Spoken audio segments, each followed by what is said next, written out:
Shipping Lines. Nato ng Star Horse. So, ang 7 na Star Horse Shipping Lines ay dito nakakamurahe.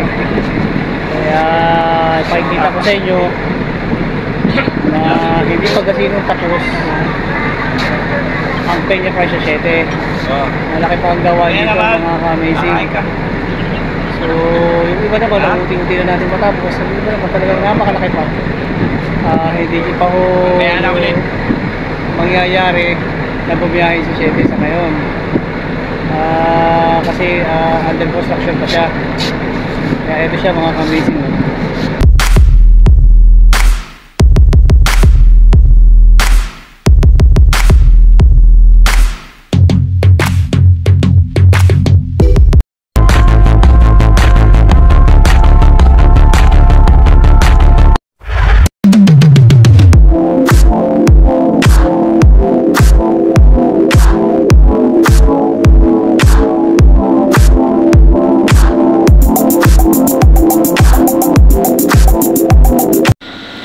Good morning mga lods, mga ka-amazing. Good morning sa inyong lahat. And also sa mga OFW natin dyan sa ibang bansa. And also sa mga viewers natin dyan na sumusubaybay dito sa Amazing Arrow TV. Okay, new morning, new update po tayo mga ka-amazing. Andito po ngayon ang Peña Price 7. Dito nakaangkurahe. Malayo po tayo sa tabi mga ka-amazing. Dahil dito po nilagay ang Peña Price 7 upang i-repair lahat ang kanyang mga damage.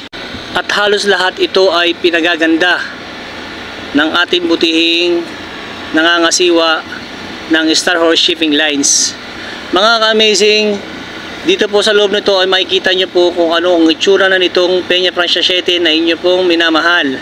Kaya halina po, tingnan po natin ang loob nito para makita po natin kung ano man ang naging itsura nitong Peña Price 7, kung ano pa ang ni-repair, ano ang dinagdagan, at ano ang pinaluang para sa mga pasaherong katulad ninyo.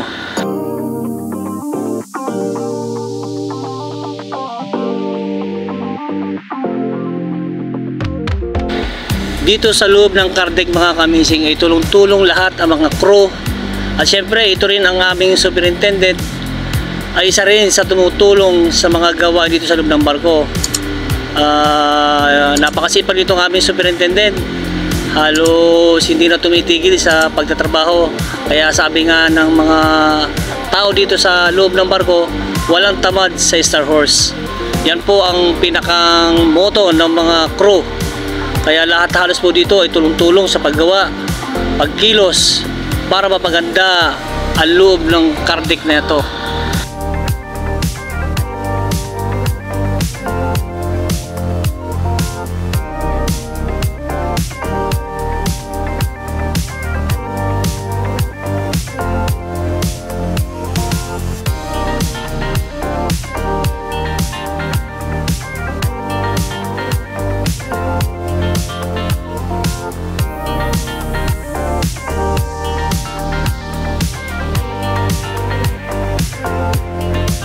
At dito makikita natin ang ating superintendent na si Chiefmate Ricardo Rico Hermoso. Halos makikita natin dito na talagang grabe kung kumilos ang Chief Superintendent and crew dito sa loob ng Peña Price 7. Halos ang ating superintendent na siya na rin ang nag-guide para magkaroon ng pagkakataon na makakilos ang mga kasamahan natin dito sa loob ng barko. Makita nila kung paano kumilos ang superintendent, makita nila kung paano mapalinis ang loob ng car deck nito. And syempre hindi rin mawawala dito ang pagiging general cleaning. At pagkatapos noon, back to work ulit, meron naman magtitiktik ng kalawang, grinder, pintura, may nagwe-welding naman na iba. So kanya-kanya na ng destino. At dito naman sa loob ng car deck, dito sa may ceiling, so andito pa rin yung ibang mga equipment at saka ibang mga gamit na materyales. Isa rin itong pintura.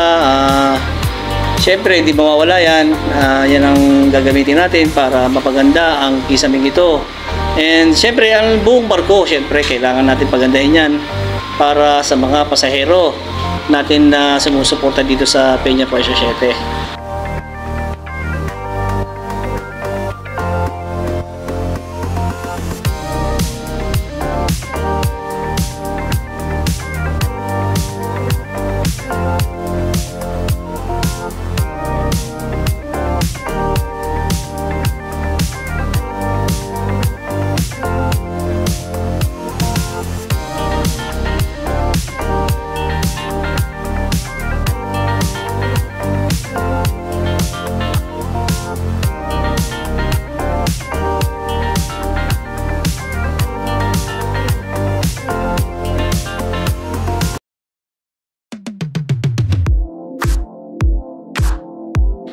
Halos madami pa rin ang mga gawain dito mga kamising.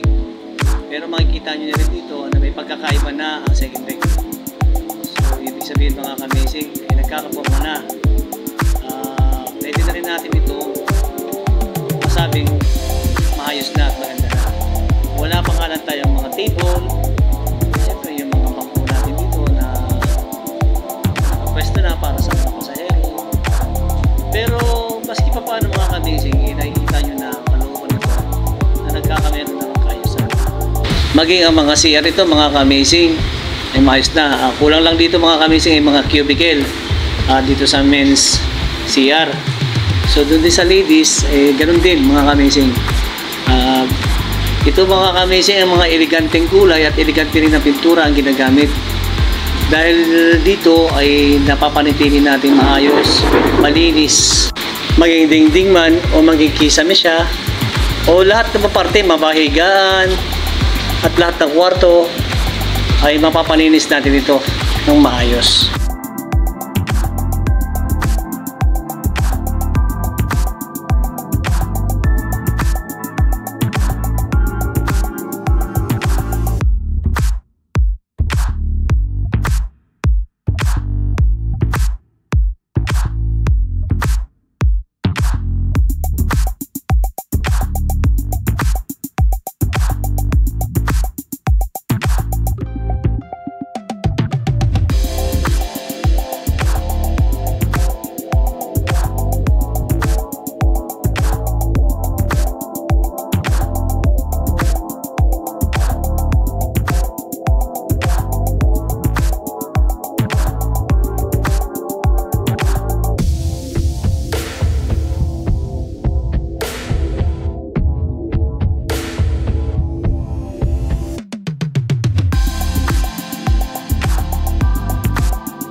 At dito naman sa third deck mga kamising talagang under construction pa.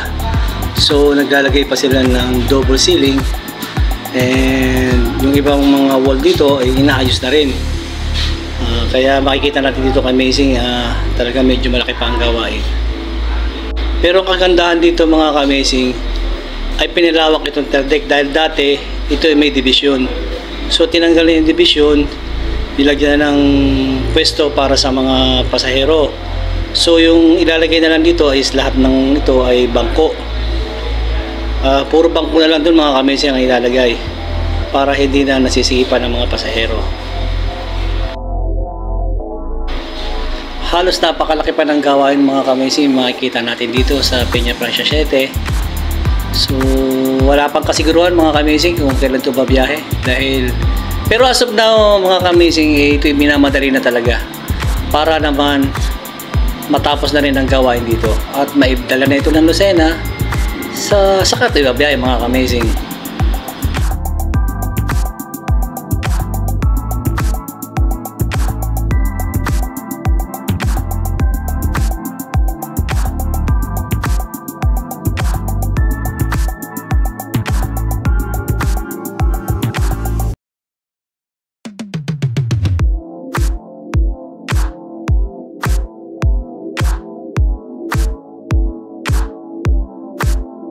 At At yun, nagpapasalamat ako sa inyo mga ka-amazing sa walang sawa niyong pagsubaybay sa Amazing Arab TV. And syempre kung bago ka sa channel ko, huwag mong kalimutang i-subscribe and i-hit yung notification bell. At huwag mo na rin kalimutang i-share para naman maka-update yung ibang gusto pa makapanood sa Amazing Arab TV, makasubaybay, ay malaking tulong na mga ka-amazing. Maraming salamat mga ka-amazing and God bless sa inyong lahat.